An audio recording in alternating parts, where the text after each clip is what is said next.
Good evening. Thanks for joining us at Por Tierra, Mar y Aire podcast. We are very excited for this opportunity to bring Army SOS voice to English and Spanish speaking military and defense professionals and enthusiasts. So, thank you very much, Oleksii, for accepting our invitation to this interview. And let me introduce you to the audience. Oleksii, Oleksii Savchenko is one volunteer of the legal charitable foundation called Army SOS. Is it correct? Yes, good evening. Thank you for having me. Yes, it's correct. Perfect. So during the next minutes, I am going to make you a series of questions in order to make my audience understand and know about your activities and the history of Army SOS. So, first of all, please present yourself. I am Oleksii Savchenko. I'm 37, born and raised in Ukraine, have a wife and a kid. Currently, I can't say working, but serving as a volunteer of Army SOS. Perfect. So, what about your organization? Because 8 years is a lot of time. For instance, why did you launch Army SOS? What was the main reasons? Yeah, we started back in 2014. The main reason was invasion of Crimea. When Russians invaded Crimea, we people who been participating in revolution, dignity revolution, maybe you heard about it in 2013, 2014, when we made our ex-president to flee the country. Immediately after this, Russia invaded Crimea, and the majority of the people from Maidan, from revolution, we met all together, assembled some our personal money, purchased some goods for freshly mobilized army guys who've been near Kiev. They have been gathered near Kiev, and we went to support them, to provide them with something they requested. They requested different stuff for human beings. They didn't have simple things like toilet paper, even food, clothing, all this stuff we have purchased and went over there. We didn't know back then each other. The way we gathered was through Maidan chats in social media, mostly Facebook. So it was a call out for everyone who wants to join. We gathered about 30 people, and some journalists from Ukraine also joined us. They have covered all the story, and on the next day we received tons of messages from Ukrainians. Somebody wanted to help us, somebody wanted to donate, and we as well received tons of requests from other military guys, Ukrainians who have been mobilized in other regions, who've been asking for support and help. So we realized the scale of request and demand and decided to do something with it. We didn't have an idea. We didn't had even smallest idea what will happen. But step by step, we proceeded. And that's how actually we created this organization. In the beginning, we've been making short runs. We started by helping random soldiers who've been asking for our help at the military bases when they've been prepared to be sent away for the front lines. Then Donbass started, Lugansk occupation started after Crimea, so they have been sent over there to the east of Ukraine. And then we realized that we have a certain amount of resources. We can't help everybody and everyone, and we decided to switch our focus only to the guys who are already at the front lines. And we started to make short runs to the front lines, speak to the soldiers, and trying to focus only on those guys. So we have been doing this for several years. receiving a lot of different requests, military-based requests, and that's how we created our maybe one of the. Currently, we have two big projects, very famous projects in Ukraine. It's artillery software called Kropiva and drone UAV plane called Valkyrie. So they have been created in a cooperation with the soldiers who requested. Some guys requested simply maps, and other guys requested artillery calculators, and other guys requested something to navigate through the front line because there have been accidents when people made wrong turns, which lead to casualties. And of course, all of them requested eyes in the air, some sort of camera or drone or something to be able to see enemy, his position, what he is up to.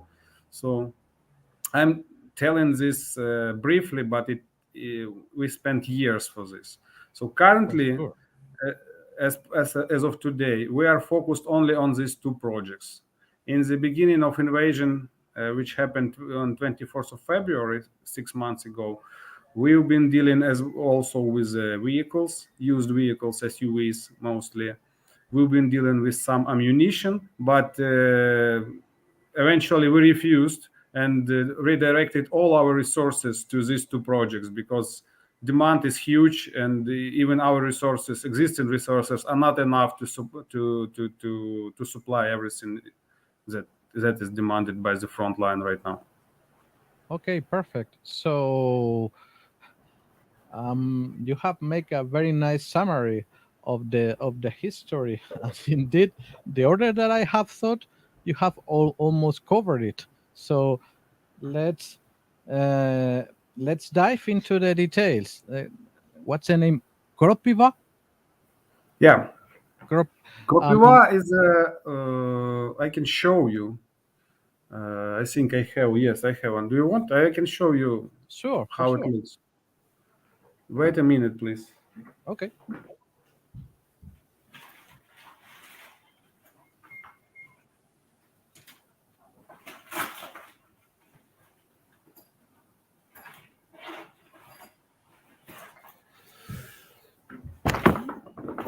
Excuse me. The best way will be to show it, then to explain. It's a tablet with a pre-installed software, just normal tablet.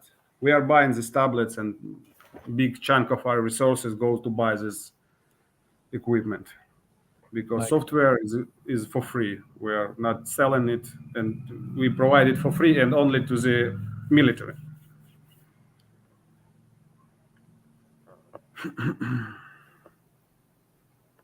so I guess that these are Android tablets, right? Yes, Android tablets, Android-based tablets, but it can also be installed on laptops, on computers. Okay. Yeah. So,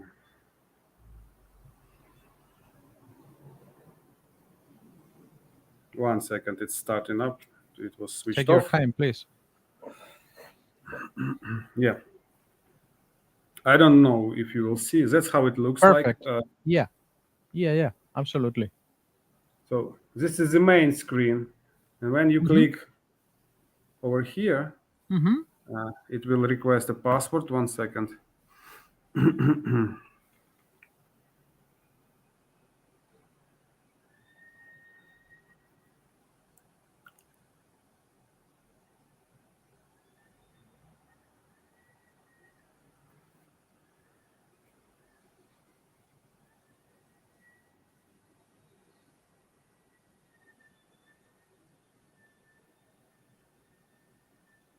So Okay. I see. So what can you tell me about that? yeah, this tool gives you several different types of maps. Mm-hmm. For example, yeah, military map with the heights, and yeah, this is a different type of. I don't think you can see it. Okay, I can figure it out.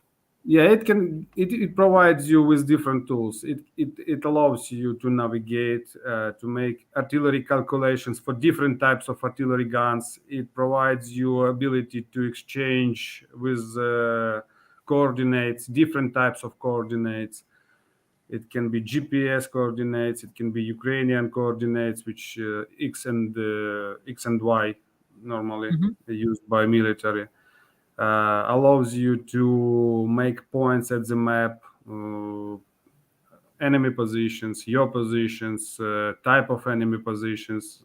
All Mhm. of that is allowed by this software, and it is widely used by probably 95% of military engaged in the war right now using Oh this. my.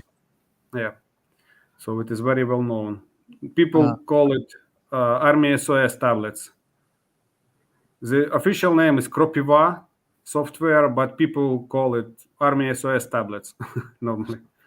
yeah, because people fuse both the hardware and the software, right? I would like Yeah. to know, is it connected? Is the system connected to the Delta system, or it cooperates with Delta in any sort of way? Delta is something similar to this, but it does not cooperate with Delta. So it's a different separate network, right? Yes, yes. And okay, how people, I mean, how people connect it with any kind of network or server or whatever? How people share information? Yes, yes. There is development or feature that allows it to use radio stations and transmit coordinates through encrypted radio channel.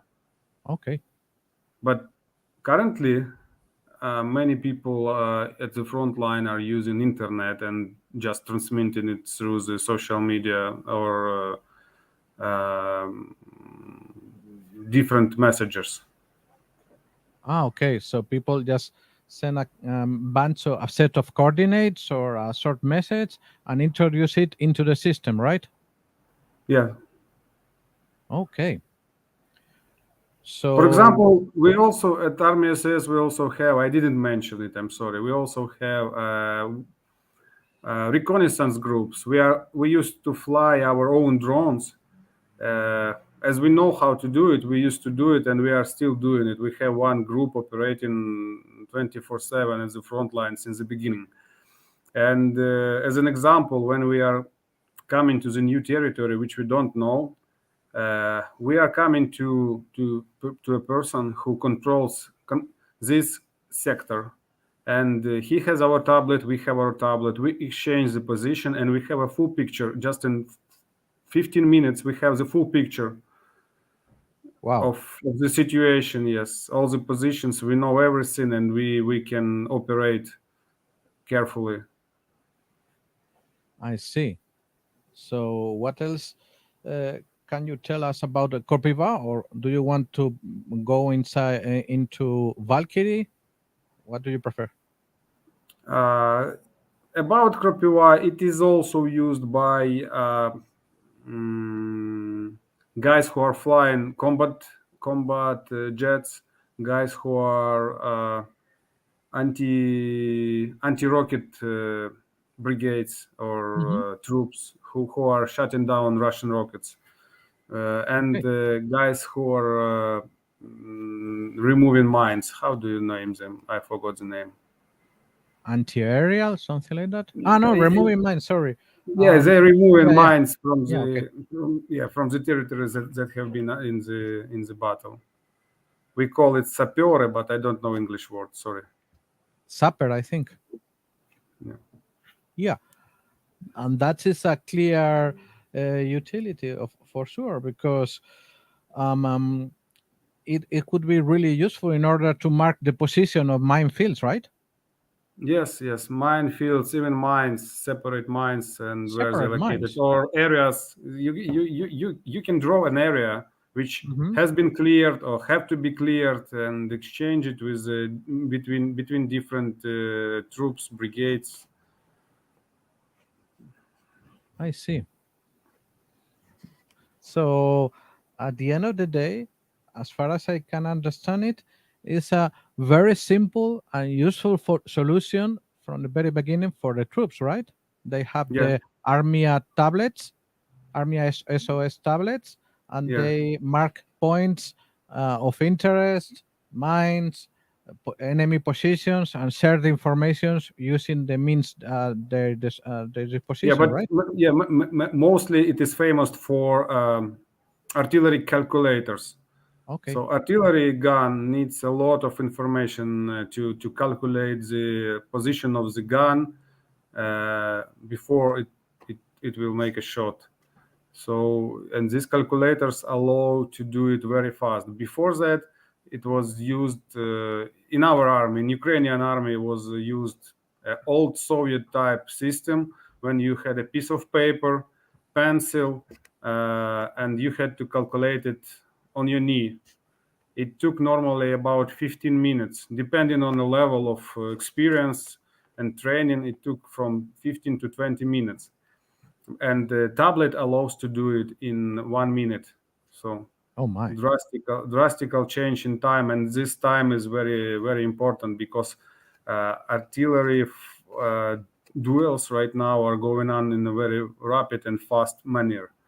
So they enter the area, make a shot, and they leave the area, and then they enter different area and make a shot, and then they leave that area. So, and the Russians are doing the same. So it's constant shifting of the artillery guns and cat and mouse Yeah, I play. was going to tell that. Permanent Yeah. cat and mouse game, right? Yes, and the time seconds even play huge role. So these tablets allow people to do it, our people to do it very fast. It's like um, an artillery calculator, but let's say on steroids. Much powerful and very simple way of communicating between observers, uh, artillery gunners, etc. Right? Hmm. Artillery and guy who coordinates artillery, normally it's a UAV operator, or in some rare examples it's a guy who is sitting in the bushes and looking on the enemy positions and coordinates it using the tablet and his radio to transmit the signals Okay. encrypted. Yeah. More or less, how many Armia SOS tablets are actually in services? More or less, uh, mm, yeah, this information is sensitive, and I would say many thousands, tens of many thousands. thousands, tens of Perfectly fine. thousands. Yeah. Tens of thousands. Wow. I see. Yeah, tablets is like individual gadget. It's personal gadget for the soldier or for the artillery battery. But we also provide this software on a big screen for headquarters, for example, where Okay. they receive information from different tablets and they have the whole picture of a big sector. So, and it also, we also provide it on the laptops, on the computers, so different types of equipment. Tablet is one of the most popular, but laptops, computers, and TV sets are very widely used as well. Yeah, the more important thing, I guess, is the whole picture, right? Not the Yeah, individual, but the sum of the parts. yeah, yeah. People in the Uh, headquarters on a different level have a different level, different size of the picture of the sector they control. I see. Is it based in any kind of server or is it No, not? No, it's no. We are, serverless. yeah, we. For example, if one tablet will be captured by Russians with a soldier, they will receive information only from this tablet. Hmm. Only, yeah, only under condition if they will know the password, how to enter it, or I see. if they will crack it. It's possible to crack the password. It's not big, but they will see a very small chunk of information, and they will not have any access to the server or something like this to see or to hack the whole system. Oh, I see. It's very clever because actually, you protect the system in order to decentralize it, right? Yeah, it is. It is. Yes, you correct word. It's decentralized. Absolutely decentralized. Nice. It's very important because cyber attacks would be everywhere and every time as for now. Yeah, from time to time they are trying to make attacks on us and trying to hack our Mhm. systems, our social media, or our websites. But we are trying to fight it back. Yeah, even a private individual as myself has suffered some of their attacks. They have a lot of resources and time and very small minions, by the way. Okay, so do you want to explain to us anything else about Kropiva, or you want to talk about Valkyrie? Yeah, we can move on to Valkyrie. I think Okay. we covered mostly everything. So, um, do you have any other model rather than Valkyrie, or just Valkyrie? And please explain to our audience how is that fixed wing drone? Just Yeah, describe it. we started back in 2015, I think, when we Wow. purchased a first drone. It Mm-hmm. was a quadcopter, this Mm-hmm. small unit just for making photos or filming weddings, something like that. Mm-hmm. And we lost many of them, and we switched to the planes. Those planes also we tested many different models. Maybe for year and a half we tested different types of planes, and finally we managed to come to the one certain plane, which is Valkyrie right now, certain type, certain composition, and certain software, because software is a key point in this. Absolutely. Yeah, it's intelligence and automation of the process is a key point to all of the UAV. And I think we managed to launch Valkyria till in the end of 2016 somewhere, and Mm-hmm. since that point it was constantly developing mostly how to bypass radio suppression, Russian radio suppression. Very And important. today, yeah, yes, yes, this is very important.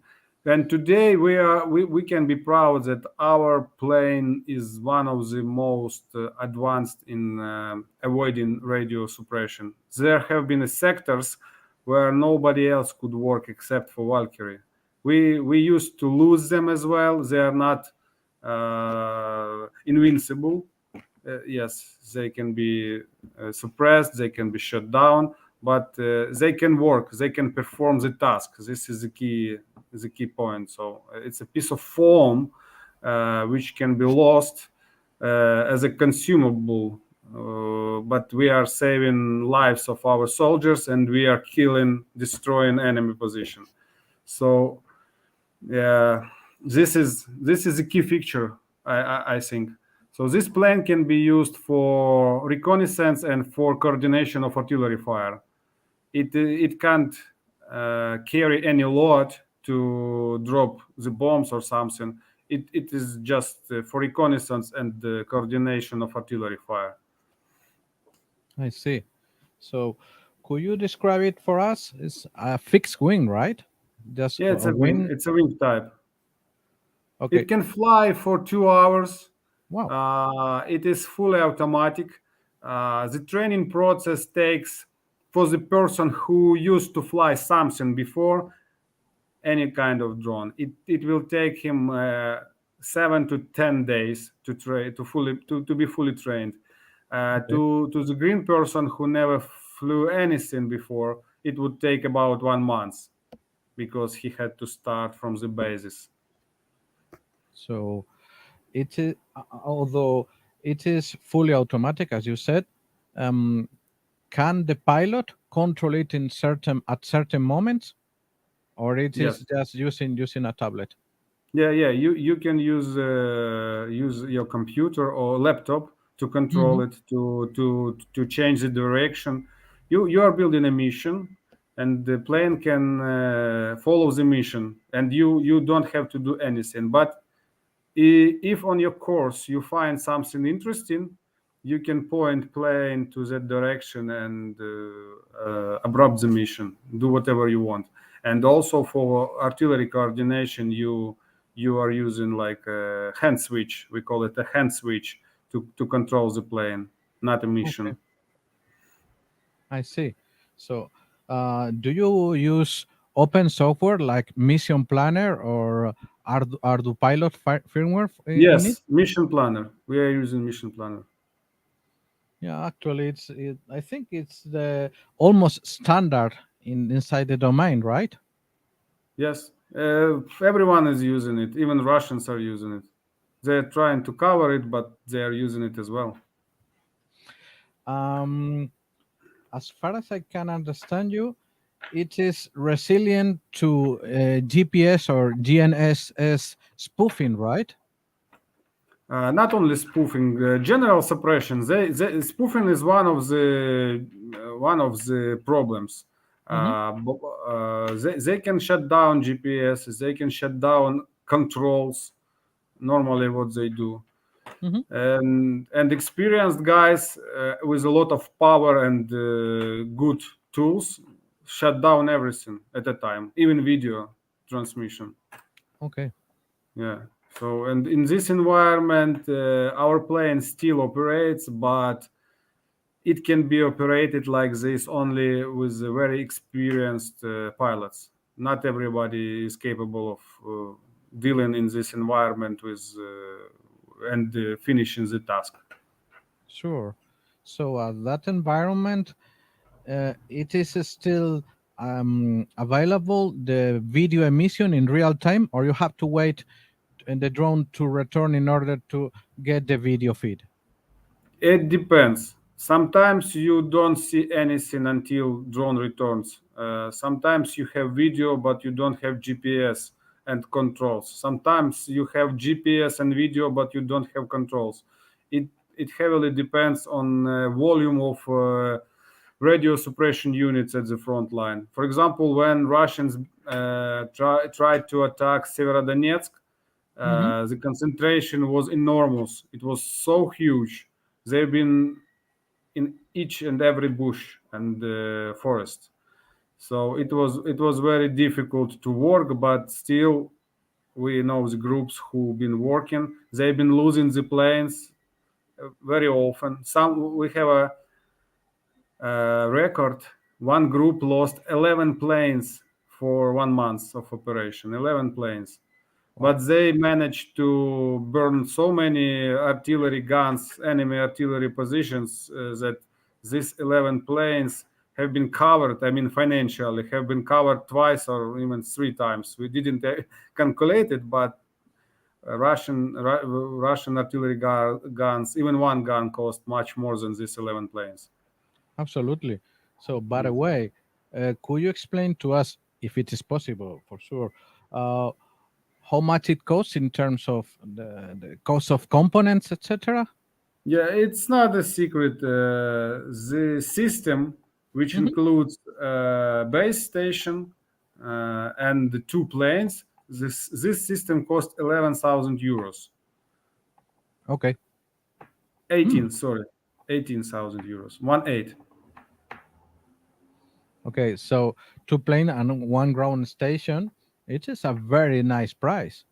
Absolutely. Yeah, it's another feature of this plane. It's cheap, and we can do it fast and in a big quantity. So, which we started to do back in June. We focused on increasing of our production capabilities, and currently we are producing planes per week. Seven.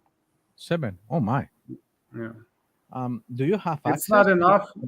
It's not enough yet, but it's better than it was. Absolutely.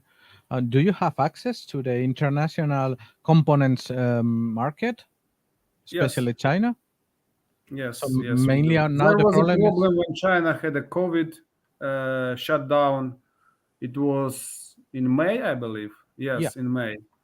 They've been shut down for COVID issues, and yes, we had some issues, but we managed to find different parts, different suppliers, something in storage in Europe and in US.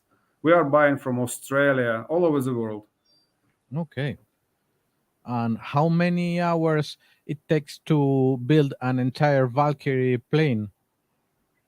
I can't say one plane, but seven planes per week. So you can calculate. By week, I mean 7 days because we don't have weekends. We are working without weekends since the invasion. Yeah, for sure. You're fighting for your country. Yeah. And do you have One plans plane to per day, for example. one plane So per yeah, day? Okay. yeah, yeah.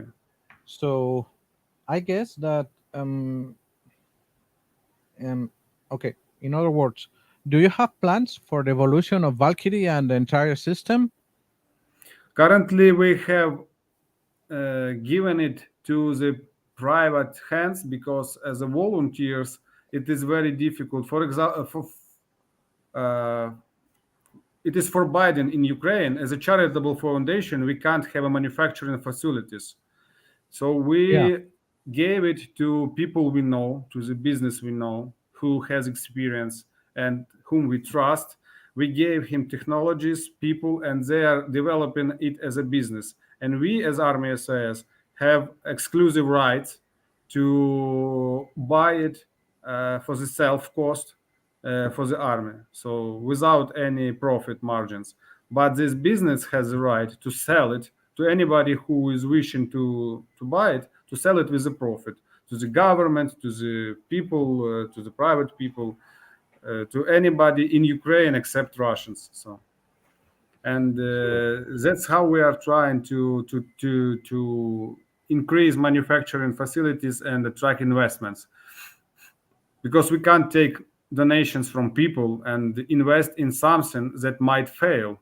So Sure. we can be blamed for money laundering, etc. So our focus is to reinforce Ukrainian army. So like this, we are buying these planes for the self cost, for the donations we collect, and we are giving it to the army. This is the best and simple way for us. I And see. plus we helped to create jobs and taxpayer even in these conditions, so this is another benefit. It's totally amazing. And it is a product of the will to fight and fight for your country. Yeah. Um, what can you tell me about the relations between Army SOS and other volunteer organizations? Because here, most of the people don't have a very clear idea of, let's say, the ecosystem of organizations that are making so innovations and conducting the war in a different way that we used to. What can you explain about it?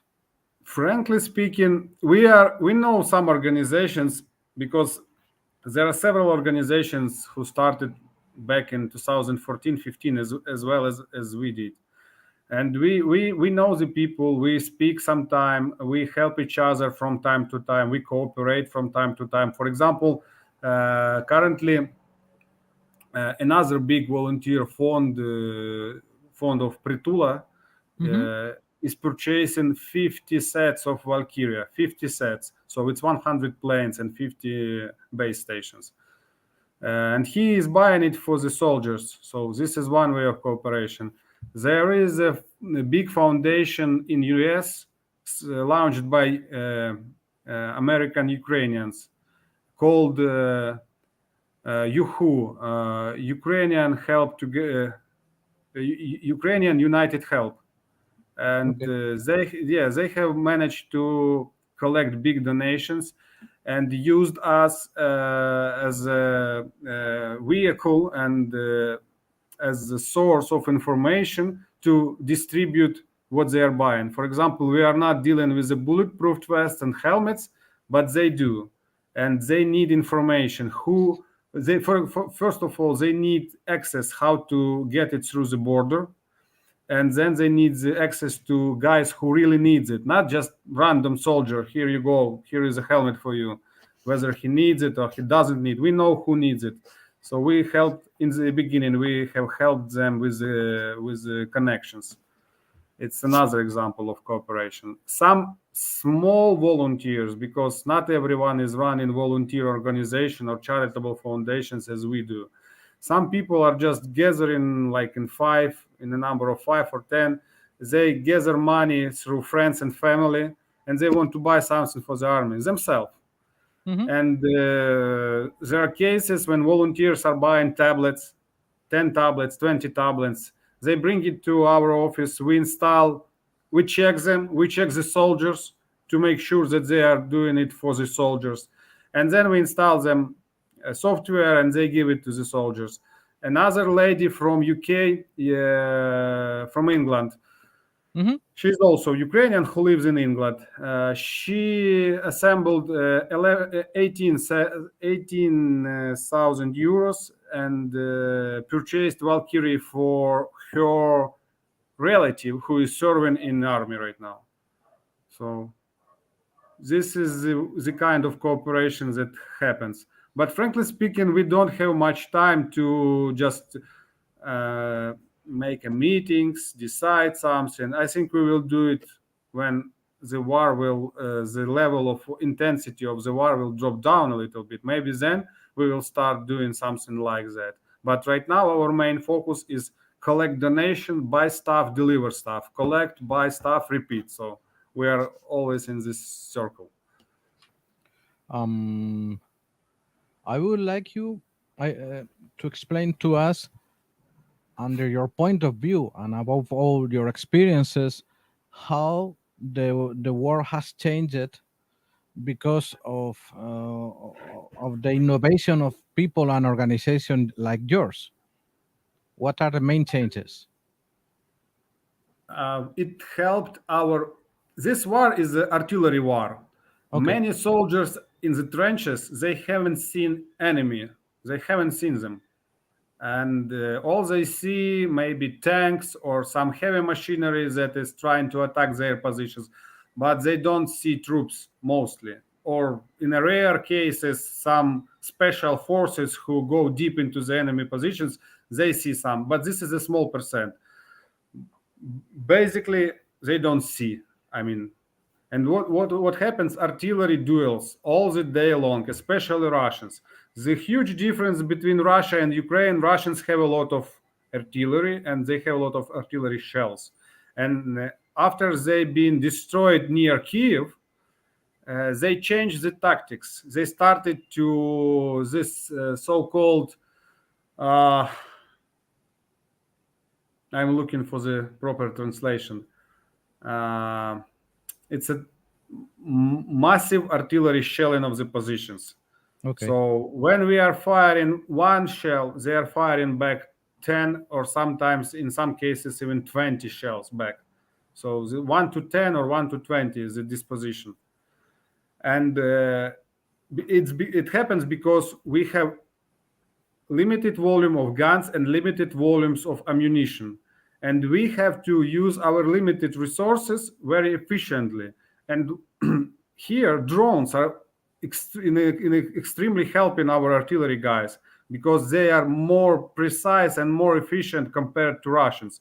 When Russian can allow themselves to destroy anything for 2 or 3 days, when nothing alive can can be in the sector or in a quadrant, and then they enter this quadrant. Our guys, they are making intelligence, reconnaissance.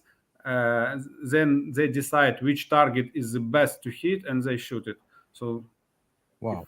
if I think this should answer your question. Okay, perfect. So, do you have plans for what are your organization going to do after the ceasefire, or preferably the victory? What have you think something about it?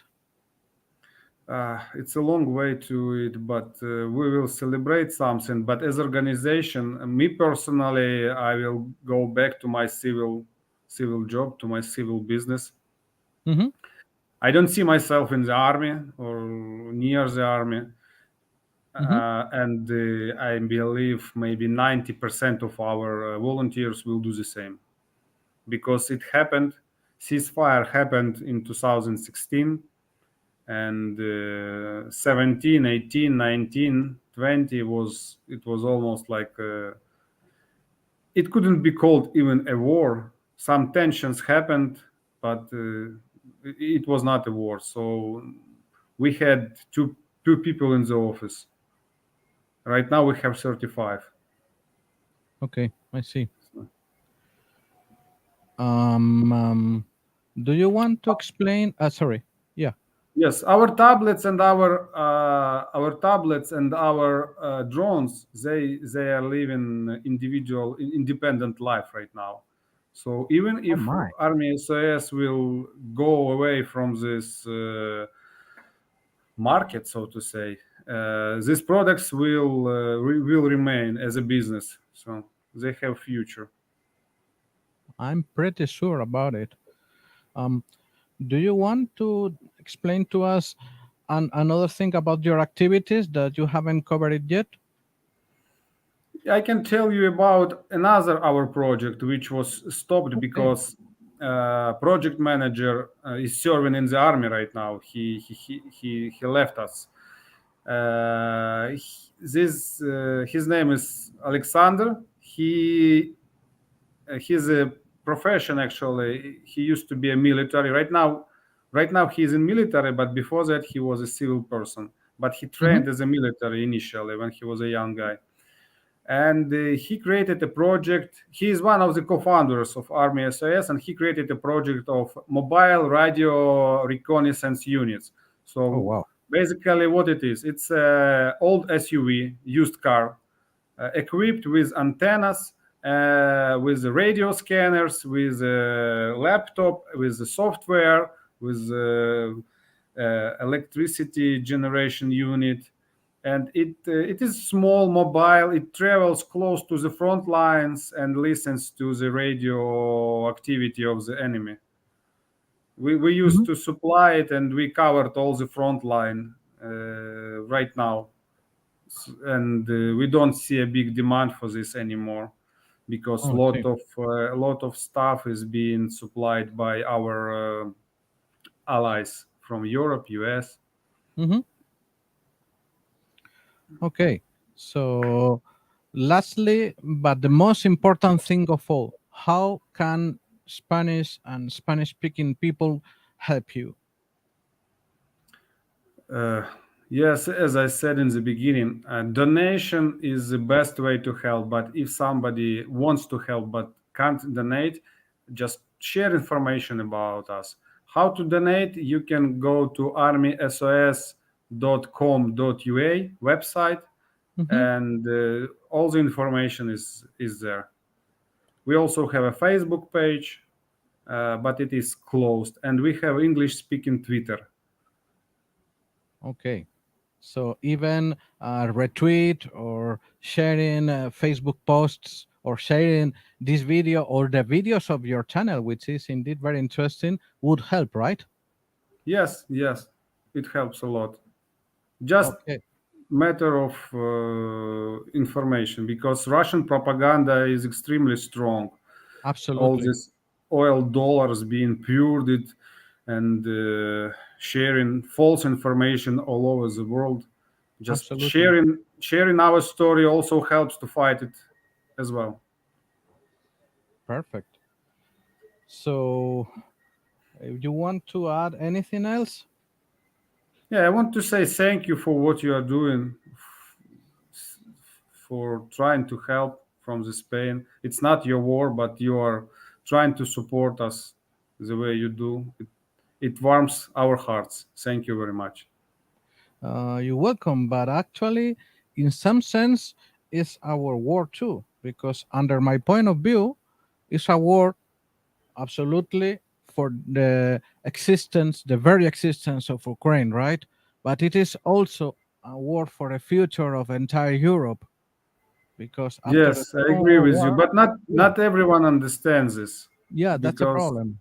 yeah, that's a problem. If Ukraine will fall Yeah, after some time, uh, brainwashed Ukrainians will be the first one who will be sent to kill somebody in Europe. And what Russia is doing right now, they're utilizing all the manpower they can collect in occupied territories, Luhansk, Donetsk, Crimea. A lot of these guys, they're being sent in the first lines. They call it. I will try to find a proper translation, but when we are hearing enemy radio waves, they call them one-time use only. So really. if it makes any sense, yeah. So these Oh are my, brainwashed Ukrainians who've been living for these 5, 6, 7 years at the occupied territories, watching Russian propaganda. They are being sent in a first wave. So they are not in a big quantities, but this is what happens. For occupants, this is military material. oh my. Yeah, which is pretty smart. Yeah, pretty smart and pretty sad too. So at the end, we are fighting for a future of Europe, because if we want a peaceful continent, and if we want to respect and save the frontiers, and to live together peacefully, this aggression needs to be stopped. Yes, and this will be a very good lesson for all other dictators all over the world who are watching this conflict, and they will make a Absolutely, decision based on outcome. absolutely. And on a more technical point of view, this conflict is going to offer a mountain of lessons. Anyways, Oleksii, thank you very much for accepting our invitation. It has been a very, very interesting interview with a lot of interesting details and novelties.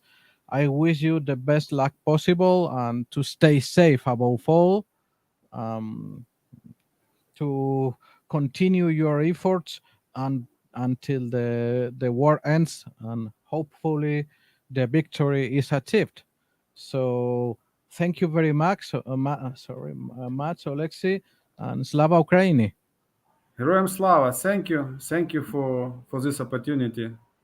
Have a nice evening. Bye bye. Bye bye.